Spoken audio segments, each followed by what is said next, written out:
গৃহিণী থেকে ব্যবসায়ী হয়ে ওঠা কি কঠিন কিছু? প্রত্যেকটা মেয়েরই দরকার হাজবেন্ডের পাশে দাঁড়ানো। আমরা নারী, আমরা চাইলেই সবকিছুই করতে পারি। হ্যালো এভরিওয়ান, আসসালামু আলাইকুম। কেমন আছেন সবাই? আশা করছি সবাই অনেক বেশি ভালো আছেন। আমি আলহামদুলিল্লাহ আল্লাহর অশেষ রহমতে বেশ ভালো আছি। চলে আসলাম আপনাদের সাথে নতুন আরও একটি ভিডিও শেয়ার করতে, এবং আজকের ভিডিওতে অনেকগুলো গুরুত্বপূর্ণ কথা আপনাদের সাথে শেয়ার করব। তার সাথে আমার এই কাজগুলোও আপনাদের সাথে শেয়ার করব। অনেকেই বলেন যে এতগুলো কাজ কিভাবে করেন, বা কাপড়গুলো কিভাবে কাটেন, এলোমেলো হয় কিনা, বা এভরিথিং অনেক কিছুই অনেকে জানতে চান। তো সব কিছুই আপনাদের সাথে আজকে আমি শেয়ার করব। আশা করছি আপনাদের কাছে ভিডিওটি অনেক বেশি ভালো লাগবে। প্রথমেই দেখুন, আমি এই কুশি কাটারের কাজের এই গলার ডিজাইনটি দেখাচ্ছি। অনেকেই বলেন যে আমি এই কুশি কাটারের কাজগুলো করি কিনা। আসলে কাস্টমার ধরে রাখার জন্য কিন্তু সব ধরনের কাজই করতে হয়। আপনি যদি হাতের কাজ, ব্লকের কাজ, তারপর কুশি কাটারের কাজ, এই ধরনের হাতের কাজগুলো করতে পারেন, তাহলে কিন্তু আপনি সব ধরনের কাস্টমার পাবেন। আর দেখুন, এখানে আমি বেশ কিছু বেবি ড্রেস কেটে নিয়েছি। অনেকেই বলেন যে আপু, আপনি এতগুলো বেবি ড্রেস কাটেন, কিভাবে আপনি মনে রাখেন যে কোনটা কত বছরের বাচ্চার জন্য কেটেছেন? দেখুন, সেটা আপনাদেরকে দেখানোর জন্য আমি এই ভিডিওটি করলাম। এই যে দেখুন, এখানে কিন্তু আমি এক কালারের বেশ কিছু বেবি ড্রেস কাটিং করেছি। আর প্রত্যেকটার মধ্যে কিন্তু কোনটা কত বছরের বাচ্চার, কত মাসের বাচ্চার, সবগুলোই কিন্তু আমি লিখে রেখেছি। দেখুন, এটা 3 মাসের বাচ্চার, এটাও 3 মাসের বাচ্চার, তারপর এটাও 3 মাসের বাচ্চার। দেখুন, 3M এভাবে করে কিন্তু আমি লিখে রাখি যে কোনটা কত বছরের বাচ্চার জামা হবে। এভাবে যদি লিখে রাখেন, তাহলে কিন্তু আপনিও খুব সহজে কাপড়গুলোকে খুঁজে বের করতে পারবেন।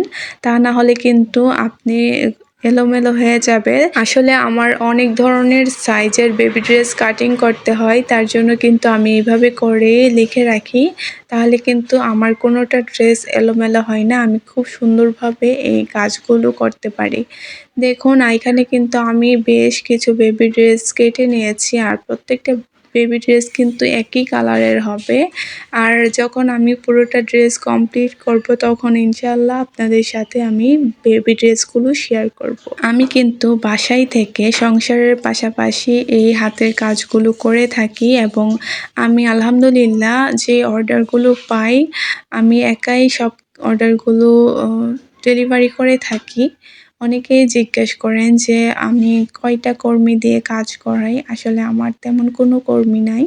আমি নিজেই চেষ্টা করি যতটুকু করতে পারি ততটুকুই, আলহামদুলিল্লাহ। আর দেখুন, এখানে আমি একটি কাপড় আপনাদেরকে দেখাচ্ছি। এটা হচ্ছে আমি বেবি ড্রেসের ভিতরে ইনার যে হয়, সেই ইনারটা এই কাপড়টা দিয়েই সেট করি। আগে আমি যে কাপড়গুলো বানাতাম, সেই কাপড়ের ভিতরে কিন্তু কোনো ইনার দিতাম না। এখন আস্তে আস্তে কিন্তু আমি আমার এই বেবি ড্রেসগুলোর কোয়ালিটি ভালো করার চেষ্টা করছি। আর ভিতরে কিন্তু আমি এই ইনারের কাপড়টা দিলে কিন্তু ড্রেসটা অনেক বেশি কোয়ালিটিফুল হয়। ড্রেসটা কিন্তু দেখতে অনেক বেশি ভালো লাগে, এবং আমি যে হাতের কাজগুলো করে থাকি, সেই কাজটাও কিন্তু অনেক সুন্দর হয়।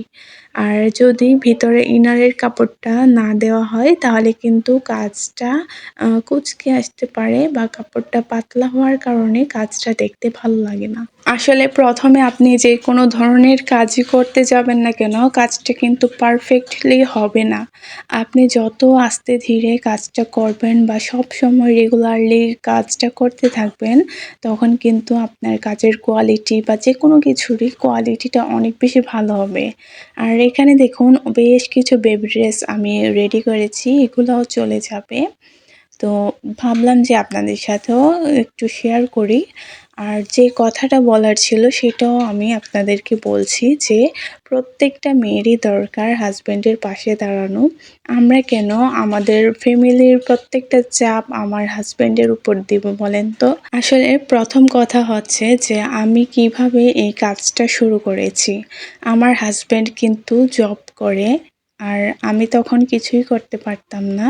তারপর আমার মনে হলো যে আমার হাজব্যান্ডের উপর পরিবারের এই চাপগুলো না দিয়ে যদি আমিও নিজে কিছু করি, তাহলে হয়তো বা আমার হাজব্যান্ড একটু টেনশন মুক্ত থাকবে। আর আমি কিন্তু সেটা ভেবেই বাসায় এই কাজটা শুরু করেছি। আমার বাসায় মেয়ে আছে, আমি আমার মেয়েকে নিয়ে সংসার সামলে সবকিছু সামলে কিন্তু আমি যখন ফ্রি টাইম হয় তখন আমি এই কাজ নিয়ে বসি। আমি আমার স্বপ্নটাকে আস্তে, আস্তে পূরণ করছি এবং আমি চাই যে এই হাতের কাজগুলো দিয়েই যেন আমি কোনো একটা কিছু করতে পারি বা এই হাতের কাজের মাধ্যমেই যেন আমি কিছু করতে পারি। আলহামদুলিল্লাহ আমি এখন পর্যন্ত কাজটা করছি এবং আমি মনে করি যে আমার হাসব্যান্ডের পাশে আমাকে দাঁড়াতেই হবে। আর এটাও আমি চাই যে প্রত্যেকটা মেয়ে যেন তার হাসব্যান্ডের পাশে দাঁড়ায়।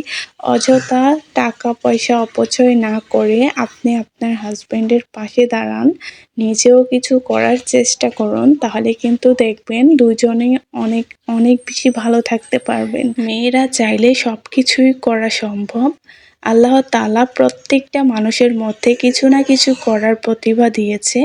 হয়তোবা আপনার মধ্যেও কোনো কিছু প্রতিভা আছে, কোনো কিছু করতে পারবেন আপনি।